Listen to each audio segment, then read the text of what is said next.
पढ़ रहे, जो हमारा टॉपिक चल रहा था वो चल रहा था मौर्योत्तर काल चल रहा था। इसमें हम लोग पढ़ रहे थे विदेशी आक्रमणकारियों का भारत में आगमन, है ना। तो कल हम लोगों ने 3 वंश पढ़ लिए थे, गौर करो तो कौन कौन पढ़ लिए थे। देखो तो देखा जाए तो हम लोग पढ़ लिए थे हिंदू यूनानी वंश, शक वंश, पार्थियन वंश, एक वंश बचा था कुषाण। हमने बताया था कुषाण वंश हम बाद में पढ़ेंगे। क्यों बाद में पढ़ाएंगे? क्योंकि कुषाण वंश सबसे लंबा चला था, है ना। कुषाण वंश बहुत बढ़िया शासनकाल था, इसमें बहुत से राजाओं ने शासन किया है, ठीक है नहीं, बहुत लंबा शासनकाल था। इसको हम लोग आज पढ़ेंगे। अगर देखा जाए सबसे बड़ी बात, कुषाण वंश में कौन कौन से राजा ने कब का शासनकाल किया है, ध्यान देखो तो स्टार्ट करना। तो पहली बात बड़ा कर देते, देखो तो सबसे पहले जो राजा थे कुषाण वंश के, उनका नाम है हेराइओस। क्या नाम उनका नाम है? हेराइओस। ये शासन किए थे 1 से 30 साल तक, ध्यान रखना। परंतु हेराई जो ओस थे उनका भारत में शासनकाल नहीं था, ठीक है नहीं। ये सब जो थे चाइना के आसपास के लोग थे ना, कुषाण वंश कहाँ के जो लोग थे, जो कहाँ के चाइना के पास के थे, है ना। तो ये इनका जो शासनकाल था ये वहीं पे था, हेराइओस का। बस समझे क्या नहीं। भारत शासनकाल प्रारंभ होता है यहाँ से, कुजला कैडफिसिस से, ध्यान रखना। भारत में शासन करने वाले कौन पहले थे? तो वो थे कुजला कैडफिसिस, कुषाण वंश के। कब स्टार्ट किए? तो ये 30 से 80 ईस्वी तक शासनकाल था, ठीक है नहीं। अगला उसके बाद कौन देखो आए तो वीमा टक्टो आए थे। कब तक के शासनकाल किए? तो 80 से 95। फिर कौन देखो आए तो वीमा कैडफिसिस आए। कब शासन किए? तो 9527। उसके बाद आए थे कनिष्क प्रथम। कुछ बाद हमारे आए थे तो कनिष्क प्रथम, इनका शासनकाल था 127 से 151। कनिष्क प्रथम के बाद शासन 2 में बढ़ गया था। किसमें बटा था? 2। एक थे हविष्का, एक थे इनका नाम है वशिष्का। एक क्या नाम था? इनका नाम था वशिष्का प्रथम, ध्यान रखना। वशिष्का प्रथम शासनकाल भी था यहीं पर। वशिष्का प्रथम शासनकाल था, ये था 151 से 160 तक। कहाँ था? तब था 160 तक, ठीक है ना। वहीं जो हविष्का थे उनका था 151 से 190 तक। ये वशिष्का प्रथम थे। एक वशिष्का द्वितीय भी देखो यहाँ पर, है ना, इनका नाम वशिष्का द्वितीय है। उसके बाद ध्यान रखना कौन आते हैं तो वासुदेव प्रथम आते हैं। इनका कब से कब था? 190 से 230 तक था। फिर देखो क्या नाम आता है, कनिष्क द्वितीय आते हैं। इनका था 230 से 247। फिर आते वशिष्का द्वितीय, इनका कब से क्या था? 4767 ईस्वी। ये लगभग का है, ठीक है, हमारा है लगभग डेटा है, ठीक है नहीं। उसके बाद कौन हमारे को आए थे? कनिष्क तृतीय आए थे। इनका था 267 270 ईस्वी। उसके बाद थे वासुदेव द्वितीय, इनका था 270 से 300 ईस्वी। उसके बाद थे माही, इनका था 300 से 305। उसका बाद थे साका, इनका था 305 से 335। उसके बाद थे किपुनंदा, क्या था किपुनंदा का? 335 350 ईस्वी तक। यहाँ तक इनके राजा जो फेमस राजा है उनका शासनकाल ऐसे था। सबके समझ में आ गया कि नहीं आ गया है? किस वंश का है ये? कुषाण वंश के राजा हैं। और बहुत से राजा थे, ठीक है ना। इसी बात इतने नहीं, काफ़ी राजा ने शासनकाल किए, ठीक है ना। अब से जो जिनका शासनकाल बहुत कम था, से कि हमारे 2 लड़के हो गए, एक को यहाँ बैठा दिए, को वहाँ बैठा दिए, राजगद्दी है ना, अलग अलग। तो कुछ 1-2-3 महीने शासनकाल का कुछ उड़ा दिया है ना, या उसी ने उसको जीत लिया है। तो मतलब उनका बारे में इतना डिटेल नहीं है, ठीक है ना, क्योंकि इतनी जानकारी इतिहास में हम लोग के पास अभी अवेलेबल नहीं हो पाई, है ना। जितनी जानकारी अवेलेबल हो पाई उसके अनुसार उनके राजाओं के नाम है। क्या सब कहोगे ना? हो गया है। अब जो देखेंगे जो इनके पहले प्रमुख राजा थे, कुषाण वंश साम्राज्य की उत्पत्ति देख लेंगे, ठीक है। पहले क्या देख लेंगे? इनकी उत्पत्ति। तो ध्यान सुनना, गौर करना। तो कुषाणों जो थे ये किसमें थे? तो ये थे यूएझी जनजाति के। क्या थे? तो ये यूएझी जनजाति के थे, ध्यान रखना। कुषाण किस जनजाति के थे? तो यूएझी जनजाति के थे। ये यूएझी जनजाति के 5 शाखाओं में से एक माना जाता है। जो कहाँ के थे? तो चीनी सामंत या मध्य एशिया में रहते थे। कहाँ रहते थे? तो ये चीनी सामंत या मध्य एशिया में रहा करते थे। कौन हमारे? तो कुषाण जो राजा हुआ करते जो पहले थे, ठीक है नहीं। उसके बाद देखेंगे तो चीनी स्त्रोतों में इनको क्या कहा गया? तो इनको कहा गया है गुइशुआंग कहा गया। क्या कहा गया इनको? गुइशुआंग कहा गया। किसको कहा गया है? तो कुषाणों को, ठीक है नहीं। अगला अंततः इन्हें यूएझी जनजाति पे प्रभुत्व प्राप्त कर लिया था। मतलब यूएझी जनजाति पे किसका हक था? पूरा था इन्हीं का हक था, ठीक है ना, कुषाणों का।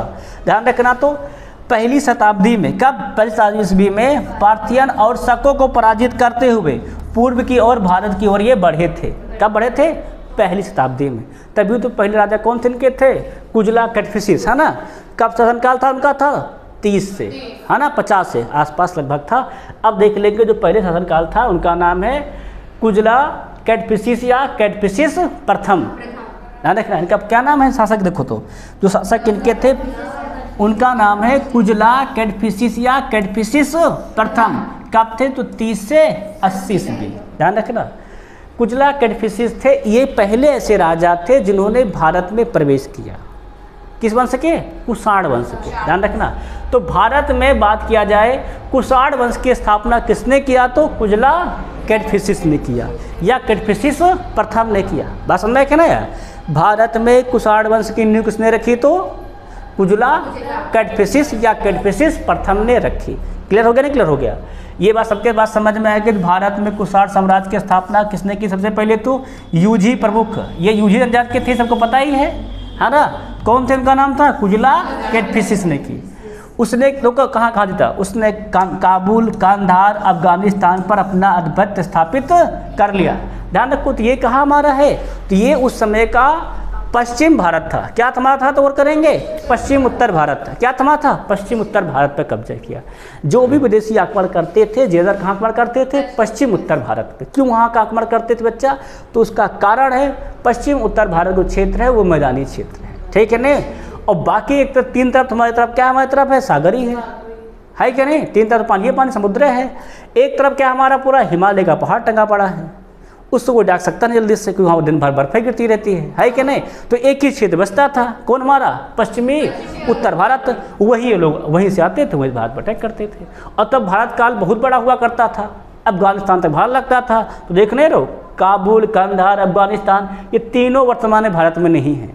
न काबुल है, न कंधार है, न अफगानिस्तान, ये तीनों भारत के वर्तमान में हिस्सा नहीं है। ये प्रथम शताब्दी में हिस्सा हुआ करते थे, ठीक है ना। आगे ध्यान रखना, तो उनके पुत्र, किसके पुत्र? तो कुजला कैडफिसिस के पुत्र। उनका नाम है विमतक्तु, या उनको क्या कहते हैं? सदसकन। उनको क्या कहते हैं? तो सदसकन। 80 से 95 ईस्वी में जिन्होंने राज्य का विस्तार उत्तर पश्चिम भारत में किया, उनके उत्तराधिकारी बने, मतलब इनके बाद इनके बेटे राजा बने। उनका नाम क्या है? विमतक्तु या सदासकन। क्लियर है? नहीं क्लियर है? क्या इनके लड़के का नाम है? तो विमतक्तु या सदासकन। कब से कब शासनकाल था? तो 80 से 95 ईस्वी में। आगे और गौर करेंगे, ध्यान देंगे तो अगले जो हमारे शासक है उनका नाम है विम कैडफिसिस। उनका नाम क्या है? विम कैडफिसिस। देखो, जो विमतक्तु थे ये उतना मतलब फेमस नहीं हो पाए, मतलब इनके बारे में की जानकारी हमारे पास नहीं है। तो हमारे पास जानकारी किसकी है? तो विम कैडफिसिस की है। ये कब देखो बैठे? तो 95 से 127 का पूर्व। ये कब तक थे? विमतक्तु थे तो 80 से 95 थे, ठीक है ना। तो अफगानिस्तान के रबातक में मिले एक शिलालेख के अनुसार वह किसका पुत्र था? तो विमतक्तु का पित्र और कनिष्क का पिता था। कौन? तो बात करेंगे विम कैडफिसिस से।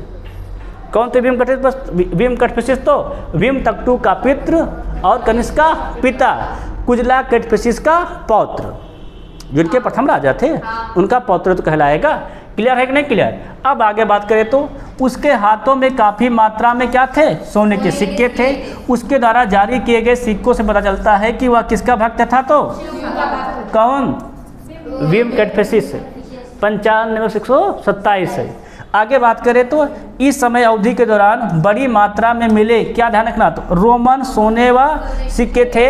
उस समय भारत के समृद्धि और रोमनों के साथ बढ़ते व्यापार को दर्शाते हैं। मतलब जब इनका शासनकाल था तो उस समय जो सिक्के मिले हैं रोमन साम्राज्य के मिले हैं, तो ये बताता है कि इनके शासनकाल में इनका व्यापार रोमन साम्राज्य से हुआ करता था। भाई व्यापार होगा तभी तो वहाँ के सिक्के यहाँ आएंगे, नहीं सिक्के कैसे आएंगे? है कि नहीं? जैसे इसमें वर्तमान में कोई दुबई कमाने जा रहा है, दुबई का पैसा लेके आ रहा है, मतलब क्या? दुबई जाके व्यापार करके आ रहा है, दुबई कमा के आ रहा है, तभी दुबई का सिक्का लेके आ रहा है कि नहीं? तो इसमें भी क्या मिलता है कि इनके ज़माने में रोमन साम्राज्य के सिक्के मिले थे, है ना। तो ये क्या साबित करता है कि इनके यहाँ रोमन साम्राज्य से व्यापार होता था। क्लियर हो गया? नहीं क्लियर हो गया? अब आगे बात करेंगे, गौर करेंगे तो अगले जो उनके मेन राजा थे उनका नाम है कनिष्क। उनका नाम क्या है? कनिष्क कह लो या कनिष्क प्रथम कह लो। कई कनिष्क हुए, ठीक है नहीं संकल में, कनिष्क द्वितीय भी हुए, तृतीय भी हुए इसमें, पर जो सबसे मेन राजा थे कौन थे? तो कनिष्क। कौन थे? तो कनिष्क। कब से कब शासनकाल था इनका? 127 से 150 ईस्वी तक था, ठीक है नहीं। मतलब कुषाण वंश में, ध्यान रखना, कुषाण वंश में जो सबसे प्रख्यात राजा हुए हैं, जो सबसे सुविख्यात राजा हुए हैं, मतलब जिनका शासनकाल बहुत बढ़िया था, जिन्होंने बहुत अच्छा शासनकाल किया, ठीक है ना, वो कौन थे? तो कनिष्क थे। यही वो कनिष्क राजा हैं जिनके शासनकाल में बौद्ध संगति हुई थी कश्मीर में। कौन है ये? कौन सा कनिष्क वही हैं जिनके समाज में क्या हुआ था? तो बौद्ध संगति हुई थी, ठीक है ना। ये वही राजा है, ध्यान रखना। तो इन्हें अक्सर सबसे महान कुषाण शासकों और प्राचीन भारत का एक प्रसिद्ध राजा माना जाता है। किसको? तो कनिष्क को, ध्यान रखना। ये किसका पुत्र थे? तो ये वीमा कटपसिस के पुत्र थे। किसके पुत्र थे? ध्यान रखना। तो ये वीमा कटपसिस के पुत्र थे। इनका साम्राज्य बेटा बहुत फैला था। किसका? कनिष्क का साम्राज्य जान लो कि बहुत फैला हुआ था। इसीलिए इतिहास के प्रख्यात राजाओं में राजा कौन हमारे हैं? कनिष्क। ध्यान रखो कहाँ से कहाँ तक गौर करना। तो अफगानिस्तान, सिंध के कुछ हिस्से, पार्थिया, पंजाब, ध्यान रखो, कश्मीर, मगध के कुछ हिस्से, पाटलिपुत्र सहित मालवा, बनारस, शायद बंगाल कुछ हिस्से, खोतौन, कासगर और झारखंड सभी उसके राज्य का हिस्सा थे। अंतिम में 3 आधुनिक चीन में भी हिस्सा थे। क्या थे इसके? चीन तक इसका साम्राज्य था। और जान लो यही वो व्यक्ति कनिष्क है जिसने चीन में बौद्ध धर्म पहुंचाया। कौन आया था? तो कनिष्क ने। ध्यान लो, ये बौद्ध धर्म का बहुत समर्थक था, तभी तो बौद्ध संगति करा। ऐसा नहीं कि हिंदुओं को विरोधी का था, ऐसी बात नहीं, ठीक है ना। हिंदुओं के साथ भी था, संस्कृत में इसने काफ़ी काम किया है, ऐसी बात नहीं, ठीक ना रखना। अगली बात और देखो तो गंधार, पेशावर, अवध, पाटलिपुत्र, कश्मीर, मथुरा सभी उसके राज्य के क्या थे? हिस्से थे। मतलब बहुत बड़ा शासनकाल था इसका। किसका शासनकाल बहुत बड़ा था? तो वो करेंगे कनिष्क का। मतलब बहुत दूर तक शासनकाल था, तभी इसको क्या कहते हैं? प्रख्यात राजा है ना हमारे इतिहास का। कौन है? कनिष्क। इसने बहुत बढ़िया काम किया था। तो आगे उज्बेकिस्तान, तजाकिस्तान के कुछ हिस्से उसके में क्या साम्राज्य में शामिल थे? जान लो उसमें भारत यहाँ तक लगता था। उज्बेकिस्तान, तजाकिस्तान, है ना, पाकिस्तान तो पूरा लगता था, समझ लो। अफगानिस्तान का हिस्सा लगता था, कुछ चीन का भी हिस्सा इसने हड़प रखा था। मतलब जान लो कि कनिष्क कुछ छोटा मोटा राजा नहीं था, बहुत बड़ा राजा था, है ना। अपने आप में मान्य रखता था। ये मतलब फेमस राजा था, समझ में क्या नहीं? और काम भी अच्छा करता था। ये नहीं क्योंकि काट पीट के नहीं काम नहीं करता था, मतलब युद्ध लड़ता जरूर था, विजयी होने के बाद वहाँ साम्राज्य अच्छा चलाता था। तभी इसके क्या सब लोग थे? समर्थक थे। अब आगे गौर करेंगे, थोड़ा ध्यान देंगे। तो अगली बात ध्यान रखना तो कनिष्क के बारे में। और पेशावर, जिसे इस समय क्या कहते हैं? हम लोग कहते हैं पुरस्पुर के नाम जाना जाता है। उसकी क्या थी? प्राथमिक राजधानी थी। उसकी राजधानी क्या थी? तो पेशावर थी। अब इसका नाम क्या है? पुरस्पुर के नाम। अब नाम पेशावर है, पहले नाम क्या था? पुरस्पुर था। ध्यान रखना, नहीं सोच लो कि पेशावर पहले था, पुरस्पुर आज है। नहीं, पहले पुरस्पुर था, आज क्या है? पेशावर, पाकिस्तान में, ठीक है ना। इसकी क्या थी? तो इसकी राजधानी थी। ध्यान रखना। अगली बात, ऐसा कहा जाता है कि पाटलिपुत्र पर कब्जा करने के बाद वह बौद्ध भिक्षुक थे। इनका नाम देखो अश्वघोष है। क्या नाम उनका? नाम है अश्वघोष। को अपने साथ लेकर आया था। ध्यान रखना, पाटलिपुत्र पर युद्ध करने के बाद जब विजयी हो गया पाटलिपुत्र, ठीक है, क्या किया? तो वहाँ एक बौद्ध भिक्षु रहा करते थे, इनका नाम है अश्वघोष। फेमस थे, ठीक नहीं, काफ़ी ज्ञानी पुरुष थे अश्वघोष। ध्यान रखना, इनको क्या किया? अपने साथ लेकर आया था। कौन लेकर आया था? गौर करना। तो कनिष्क। उनके दरबार में पार्श्व, अश्वघोष, वसुमित्र, नागार्जुन, चरक, मथारा विद्वान रहते थे। ये मतलब वो विद्वान है जो अपने आप में माने रखते थे। ध्यान रखना, पार्श्व, अश्वघोष, वसुमित्र, नागार्जुन, जानते हो नागार्जुन? अगला चरक। चरक संहिता पढ़ते सब लोग, दवाई इलाज करने वाले, है ना, वही वैज्ञानिक थे। मथारा विद्वान रहा करते थे। मतलब इनके यहाँ ये मतलब था तो विदेशी, लेकिन काम पूरा भारतीय ढंग से करता था। कौन? कनिष्क। था तो विदेशी, ये विदेशी नहीं था, इसके पिताजी विदेशी थे, है ना। मतलब इसके बाबा के पिताजी विदेशी थे, कुजलू कटफिसिस, है ना। पितक्टू आए, उसके बाद इसके पिताजी आए, फिर इसका नंबर लगा है ना। वीम कटफिसिस के बाद इसका नंबर लगा है। समझ में आया क्या ना? तो इसके बाबा के पिताजी जो थे वो क्या थे? वो विदेशी थे। तो बाकी जब भारत में आके बस गए तो भारतीय हो गए ना। तो मतलब ये तो था तो विदेशी आक्रमणकारी में ही, ठीक है नहीं, लेकिन काम कैसे करता था? पूरा भारतीय कला से काम करता था। क्लियर नहीं? क्लियर। तो इसके यहाँ अच्छे खासे विद्वान रहा करते, सब हम रहा करते थे। कौन कौन देख होते थे? पार्श्व, अश्वघोष, वसुमित्र, नागार्जुन, चरक, मथारा विद्वान रहा करते थे। पूछा जाता है पेपरों में कि नागार्जुन किसके शासनकाल में के थे? कनिष्क। चरक कनिष्क, अश्वघोष कनिष्क, ध्यान रखना। मथारा, पाठ सब इसी के थे। वसुमित्र सब विद्वान सब इसी के शासनकाल में रहा करते थे। आगे और करना तो उन्होंने यूनानी इंजीनियर, इसका नाम ध्यान रखना, तो एजे सिलास का भी समर्थन किया। कश्मीर में कुंडल वन में कनिष्क की कौन संघ, देखो तो चौथी बौद्ध समिति का भी आयोजन किया था। किसने किया था, तो कनिष्क ने। ध्यान रखना, चौथी बौद्ध समिति का आयोजन पहली ईस्वी में हुआ है कि नहीं हुआ है, तो किसके साम्राज्य में हुआ था, तो कनिष्क शासनकाल में हुआ था। ध्यान रखना, इसको बहुत गौर करना, ठीक है ना।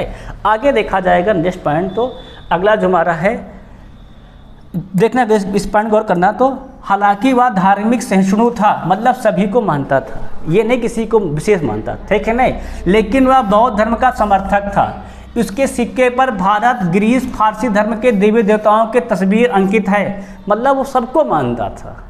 ये नहीं कि हम बौद्ध धर्म कर लिए तो बौद्धों को रखेंगे बाकी सबको मार देंगे, ऐसा नहीं था। मतलब वो उनके तरह नहीं था, किसके तरह देखा जाए तो कुलस्मित सून की तरह, है ना, कि हम ब्राह्मण हैं तो बौद्धों को निनाश कर देंगे, ऐसा काम नहीं था, है ना। ये सबको बराबर मानता था, सबका बराबर सम्मान करता था। कौन, कनिष्क। वेद कहे ये भारतीय लगता था, पूरा था तो विदेश साम्राज्य का, लेकिन पूरा भारतीय तरीके से शासनकाल करता था। कौन, हमारा कनिष्क करता था। तभी तो उसके सिक्के क्या मिलते हैं, भारत, ग्रीस, फारसी धर्म के देवताओं के तस्वीरी चिन्ह मिलते हैं। बट बढ़ावा किसको दे रखा था, बौद्ध को बहुत समर्थक देता था, ठीक है ना।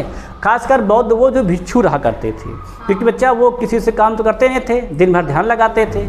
जो ध्यान लगाने वाले भिक्षु समर्थक करता था, ये नहीं कि जो बौद्ध धर्म ग्रहण के लिए उनका समर्थक नहीं करता था। जो बौद्ध भिक्षु मतलब जो संसार कल्याण में लियर में लगे रहते थे, उनका समर्थन करता था। कौन, कनिष्क। आगे गौर करें तो वह कला, वास्तुकला के संरक्षक भी थे। कौन, हमें गौर करें तो कनिष्क, ठीक है नहीं। गंधार कला में विद्यालय का विकास किसने किया, तो कनिष्क ने।